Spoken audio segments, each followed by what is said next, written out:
Welcome to the Kiwi Mana Guide.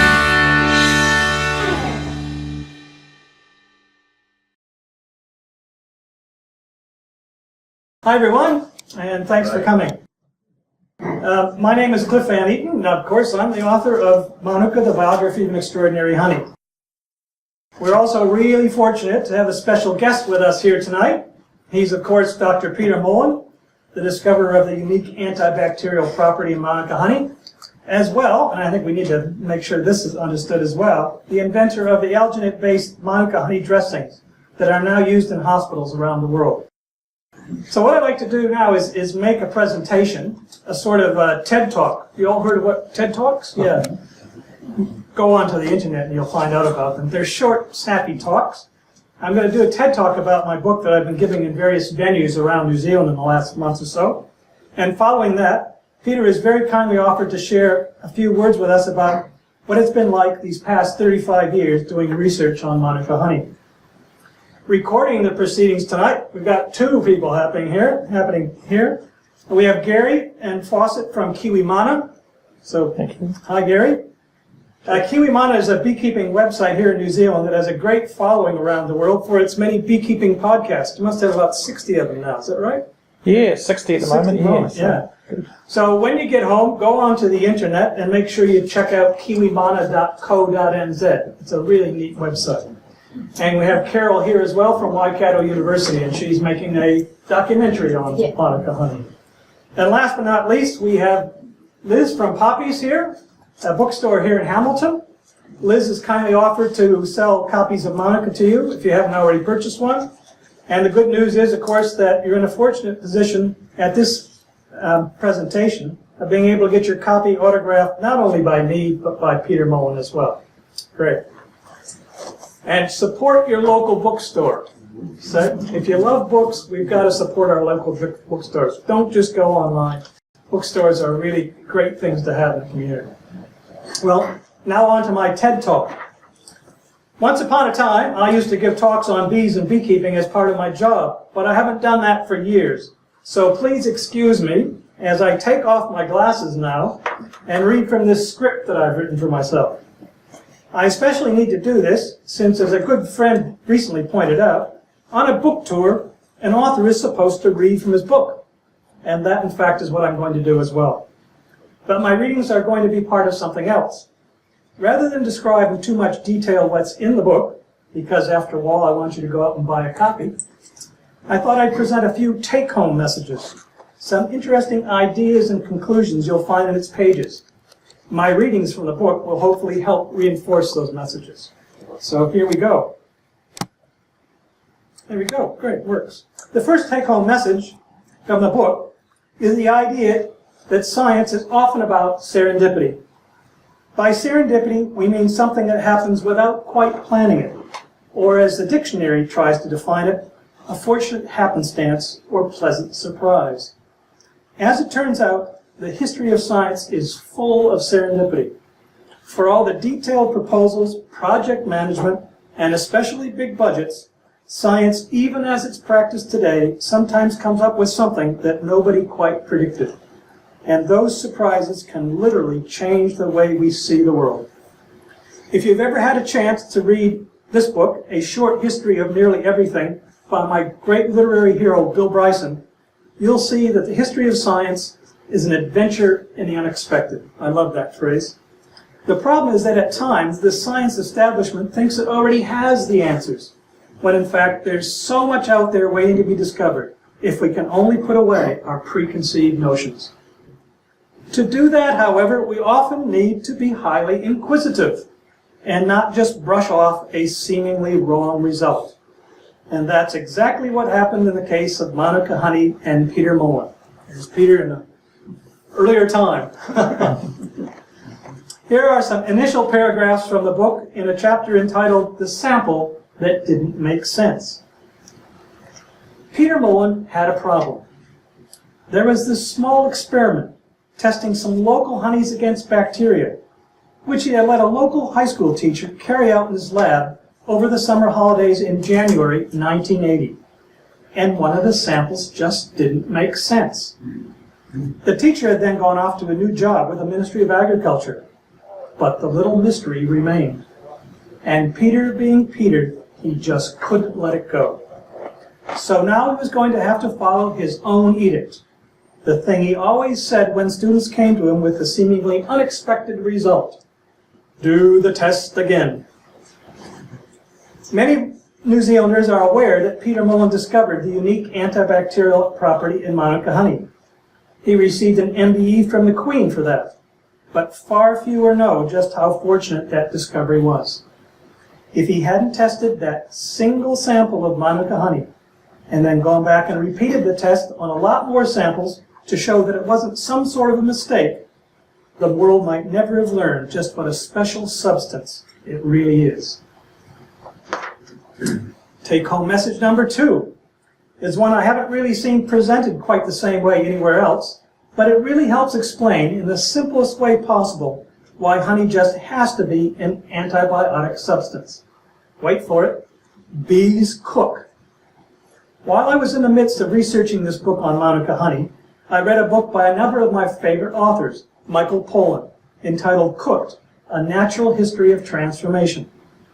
In it, he explains that what we really mean by cook is changing food to both preserve it so that it doesn't spoil, and subjecting it to various processes so that it's more digestible and we can absorb more of its nutrients. Mankind's, or probably womanskind's, discoveries in this regard allowed our species to change from hunters and gatherers, never quite knowing where our next meal might come from, to farmers who could produce crops, store them in ways like cheese and pickled vegetables and thankfully beer that wouldn't go off, and greatly increase our ability to get the goodness locked up inside something like a kernel of wheat or a hard soybean. Anthropologists all agree it was our newly formed ability to cook that allowed us to settle in one place and develop something we now call civilization. Well, when I read Pollan's book, a thought occurred to me. A little serendipity, in fact, that I explained in the second chapter, a chapter entitled, You Never Can Tell with Bees. If you accept Pollan's definition, it turns out we're not the only ones who cook. Honeybees transform the raw materials they collect from flowers as well. They may not be cordon bleu chefs, but they're masters at fitting the most amount of nutrient into the least amount of space, and doing things to it to make sure that it doesn't spoil. We humans aren't the only animals who are able to preserve food so that we can eat it later on. Honeybees even change nectar and pollen to make it easier to digest, which of course is another reason our ancestors originally learned how to transform the grains, roots, and meat we consume. Honeybees follow their own recipe. Oh, here's bees cooking, by the way. Bees transferring nectar, and then bees fanning out in front of the hive. And honeybees follow their own recipe, including their own version of some secret herbs and spices. For instance, they add a special ingredient they may call invertase that changes or inverts sucrose nectar into more readily digestible glucose and fructose in honey. They also add another ingredient they make called glucose oxidase that, in addition to changing the honey's acidity, produces a natural antibiotic hydrogen peroxide if the honey is diluted. And of course they do something that in human cooking might be called a reduction, or reduction if you happen to be French. Lowering the moisture content in the honey to the point that it becomes so supersaturated it literally sucks the life out of bacteria or fungi that try to grow it. And here's a great photo of bees and honey. When you understand this concept, it doesn't make sense to think that honey can be anything other than antibiotic. Here's another reading from my book, this time from chapter 7, a chapter entitled, Let Food Be Thy Medicine. When it comes to the antibacterial activity of honey, it would appear that a food really can be a better medicine than the ones we humans manufacture ourselves, at least in the long run. That certainly looks to be what the honeybees have found over the past 10 million years or so. If bacteria and fungi had worked out a way to mutate in order to withstand the various ways honey rendered them incapable of using that energy-rich substance as a nutrient, spoilage would have been the inevitable result. And no doubt the bees would have turned to some other, less perishable food source a very long time ago. Our third take-home message is one that is very close to home for us New Zealanders, and it is something that I don't think most people realize. Manuka honey was the first honey produced in New Zealand. And of course, New Zealand's very first beekeeper was a woman, and a very appropriately named one as well. I mean, you couldn't make up a better name for a beekeeper than Mary Bumby, could you? Now, you can be forgiven if you've never heard of Mangunu. It's in Northland, a mission station on the southern bank of the upper reaches of Hokianga Harbour. But it does hold pride of place in New Zealand history, being the venue for the signing of the Treaty of Waitangi by Maori chiefs, a signing that in fact included more signatures than at Waitangi itself. It also happens to be where Mary brought her 2 skeps of honeybees, those woven baskets that were the standard beehive until the middle of the 19th century. She was certainly quite a good beekeeper too, since she managed to keep the hives alive during an arduous 6-month journey, no doubt in a leaky boat, all the way from England. So, honeybees aren't indigenous to New Zealand. So these bees that Mary brought were the very first hives to ever reach our shores. Now here's a picture that shows what Mary might have looked like in her long flowing dress common at the time, working those woven skeps of bees. And many people ask, well, how did he used to shift bees before the advent of trucks? Well, this slide shows how. Yes, even the horses had protective beekeeping suits. How about that? Well, back to Mary up there in Hokianga. Here's a reading from chapter 3, a chapter entitled, Giving the Stuff Away. We know that as housekeeper, Mary Bumby played host to Governor Hobson that next year at the signing of the treaty. The hives would have settled in over the winter and collected most of their crop of honey the next season by then, since summer comes very early in Northland.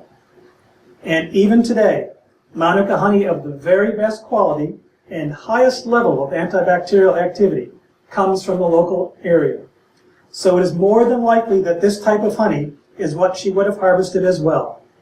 Without a doubt, Manuka honey would therefore have been the first honey ever produced in New Zealand.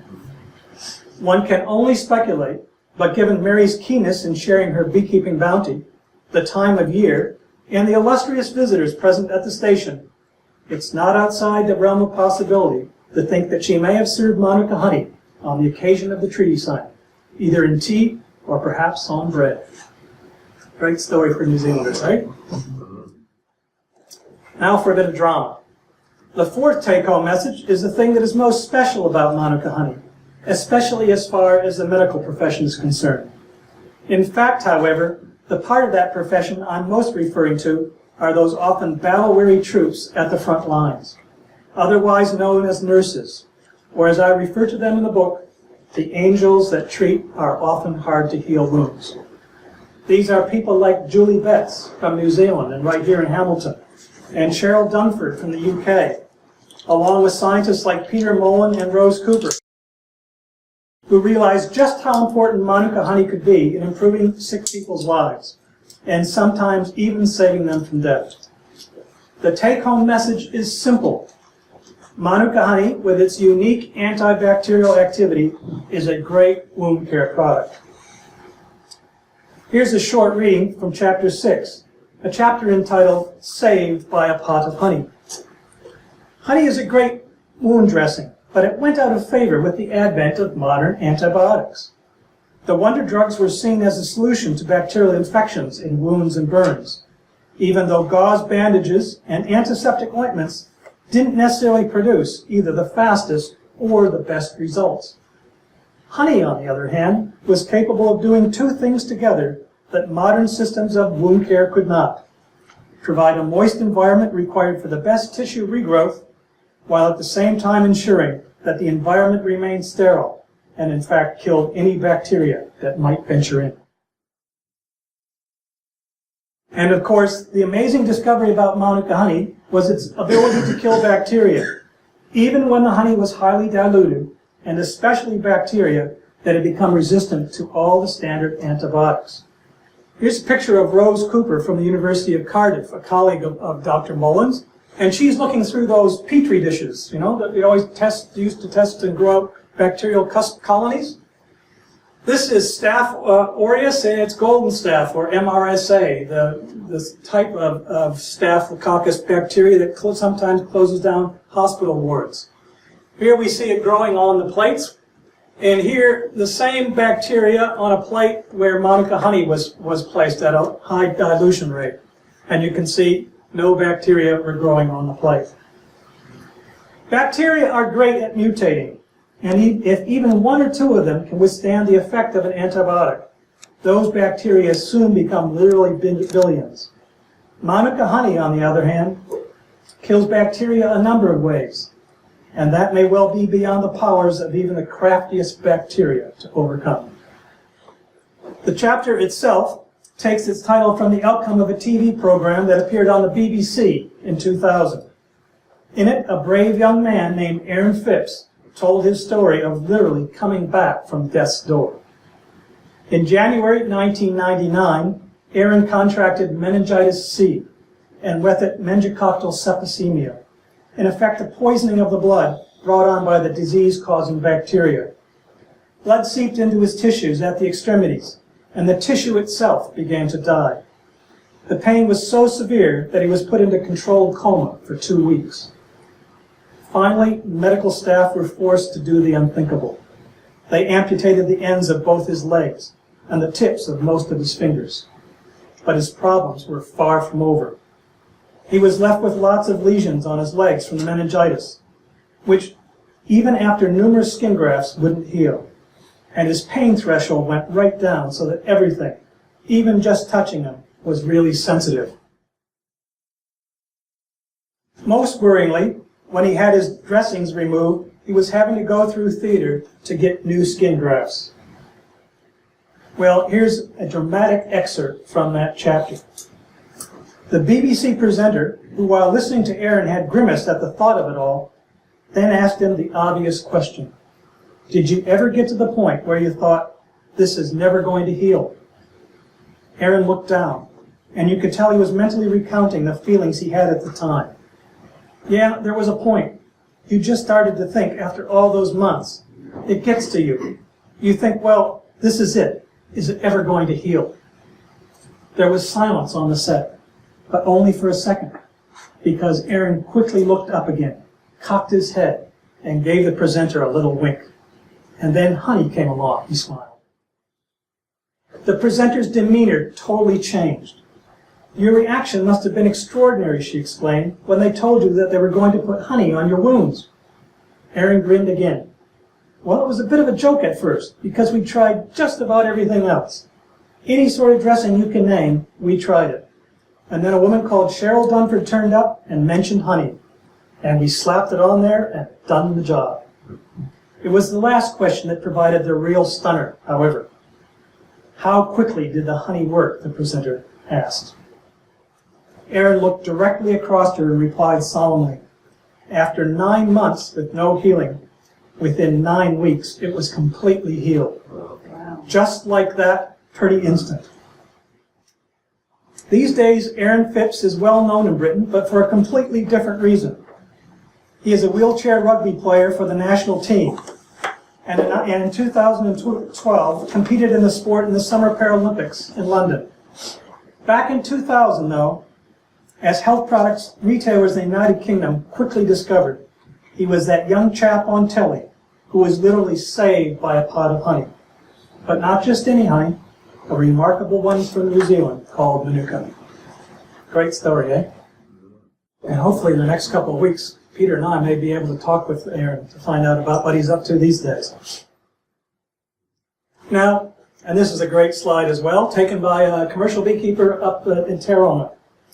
The last take-home message is one that is dear to my heart, and something that puts what has happened in New Zealand with Manuka honey into a worldwide context. Everyone is worried about honeybees these days. Stories of them disappearing and the terrible diseases and pesticides they have to contend with mean that our greatest insect friends are at the forefront of world consciousness in a way that I have never seen before in my lifetime. And can you see what it says there? Save the bees, the whales are fine. And the stories can often lead us to despair. This is even when a supposed quote by Einstein that if beekeepers disappear, we as a species only have a couple of years to live, have been shown to be A, not anything the great man actually ever said, and B, not true based on the fact that over 70% of the food we eat, or that the animals we eat consume, come from plants like wheat, corn, and rice that are actually wind-pollinated. We still need honeybees, however, and the threats are real, especially if we want that cornucopia of fruits and vegetables we take for granted spilling out onto our table, blemish-free and at all times of the year. This is especially the case in places where the growing of things like pippinstone fruits, kiwi fruit, and nuts like almonds have become so industrialized and monocultural that it is essential to bring in hives of bees to pollinate those crops. One of the best books you can read on this problem is this one, The Beekeeper's Lament by Hannah Nordhaus. It shows just how inextricably linked the disappearing bees problem is with the often hard lives that commercial beekeepers face. But what has happened in New Zealand shows that honeybees and the people who keep them for a living don't necessarily have to disappear.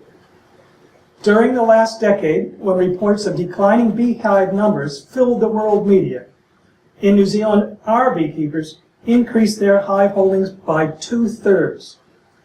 It hardly needs to be stated, but obviously those hive increases and the price of Manuka honey are intimately linked. Well, here's a series of passages that make up part of the last chapter of the book, the epilogue entitled Disappearing Bees, the Price of Honey, and Maintaining a Sacred Flame.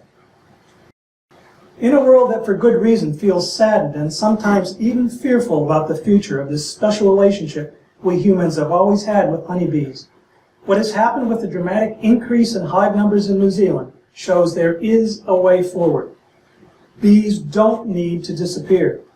If we are prepared to pay the prices for bee products that commercial beekeepers need to make a good living, our story shows that the number of honeybee colonies can actually increase rather than inevitably go down.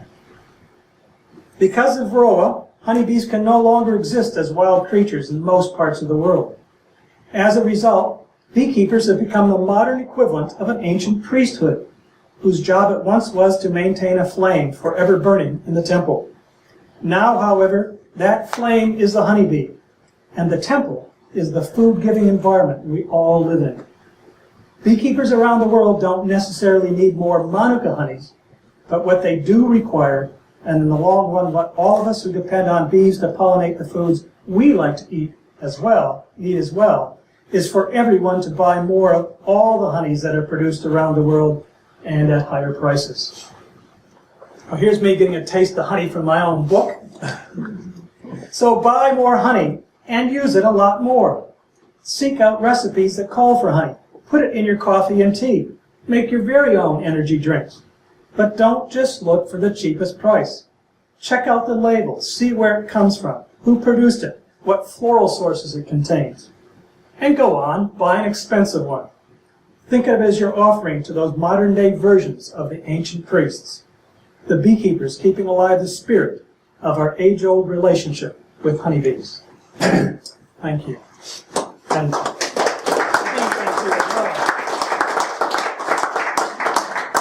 okay, if I could just have maybe 5 more minutes, I'd like to actually take you on a tour through the characters that you'll find in the book. The Rogues Gallery, I suppose. It's the book is the biography of a honey, but of course there are lots of New Zealand in it as well. So I'd like to just introduce some of them to you, if you don't mind.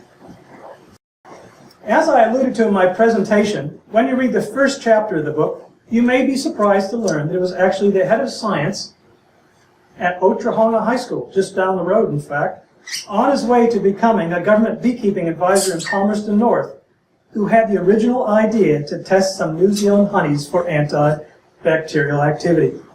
Peter Molan has always acknowledged that person's contribution, but for the rest of us, he remains a forgotten man. His name is Cary Simpson, and we owe a real debt to him, especially given that he only brought 3 honey samples to the lab at Waikato University that summer's day in 1980, and one of them happened to not only be Manuka honey, but a sample the bees produced for a variety of the Manuka plant that thankfully had high activity. As you can see from this picture, Cary was a work colleague for several years back in the mid-1980s. There's me with a dark beard, okay? So it was really great catching up with him again while researching the book, and also during this book tour I've just been on. We saw Cary down in Nelson. Then there's this fellow, a real character in the Manuka honey story, Bill Floyd, someone I describe in the book as a marketing dynamo of a man, who helped light the spark that brought the discoveries about Manuka honey to the world's attention.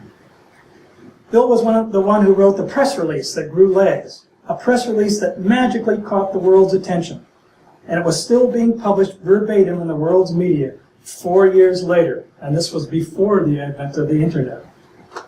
Bill was one of the first people to really see the potential for Manuka honey, and he was in a position, albeit all too briefly, to do something about it. It was great to be able to tell Bill's story in the book. And then there's this chappie who happens to be sitting in the back of the room there. He just slid down his chair. That's pretty good. Murray Reed, my old colleague from our days in the public service, shared with me what it was like working for a commercial beekeeping outfit that produced Manuka honey long before it became valuable. Murray's long service to the beekeeping industry in this country carries on the proud tradition of Isaac Hopkins, the first government apiarist and father of commercial beekeeping in New Zealand. So put on him, Murray.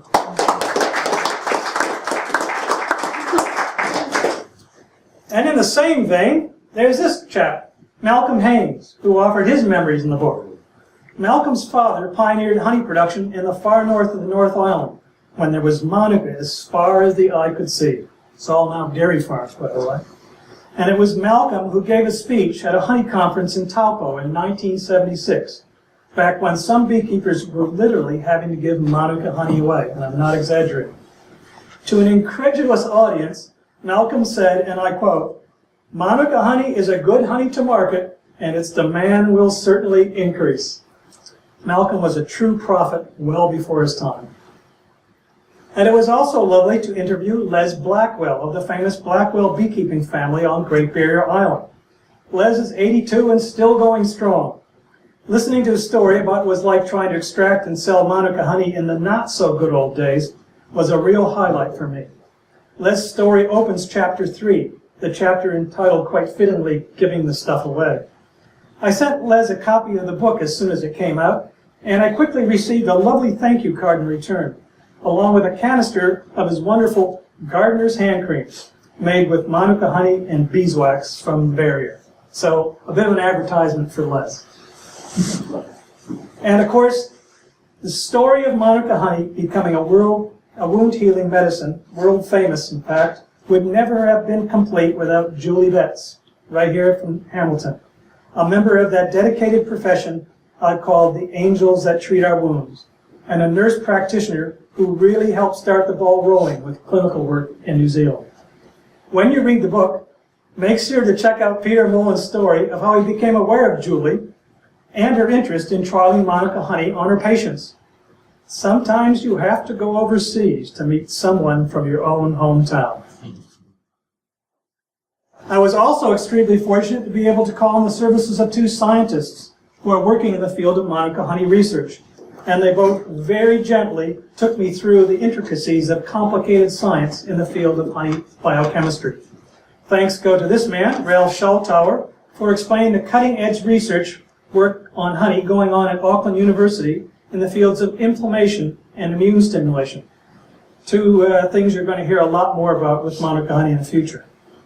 And then, of course, there's this fellow, again, a real character, Jonathan Stevens, who was also involved in that research, as well as the development of chemical fingerprinting for Manuka honey. Back in 2006, he was responsible for solving the mystery of why some areas where Manuka grows produce high-activity honey, while others do not. And as I said in the book, his PhD on the subject, which he got from Waikato University, is that rarest of things these days, A scientific dissertation that is well written and understandable, even to a non-specialist like me. I want to also sing out this fellow, Bill Brax, a man who I have admired from the time I roped him into giving a talk to a beekeeping conference, and who I watched as he helped a pioneering company called Comvita grow and change as the market for Manuka honey developed around the world.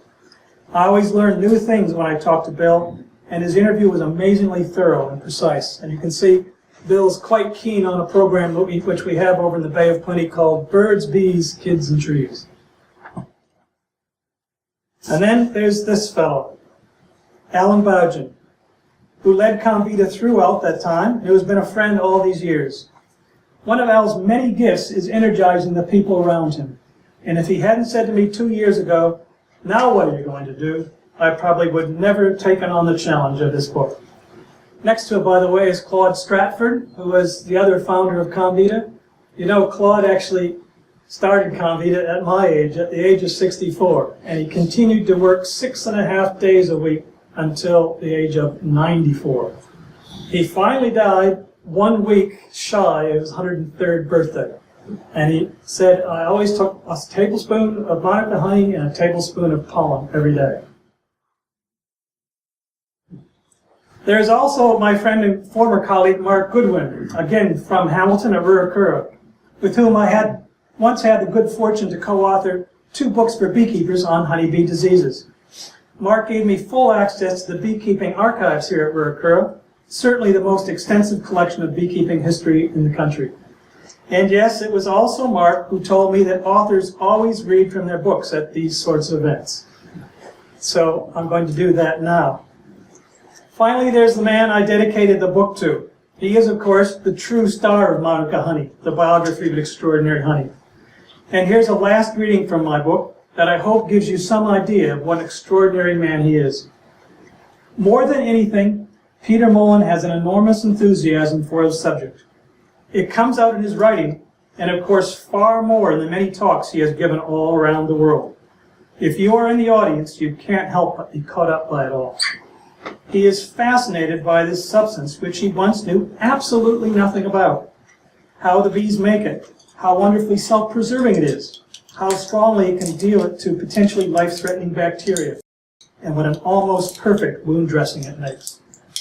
The more Peter has studied it, the more amazing things it has revealed. It is a simple substance, which most of us just take for granted, but which is turning out to be so much more. Just as he took apart his parents' clock when he was a child, and didn't get scolded for it, I might add, he and his fellow scientists have been figuring out more and more about how honey works, and he can't help but share that sense of discovery with the world. Ladies and gentlemen, I give you Peter Molan.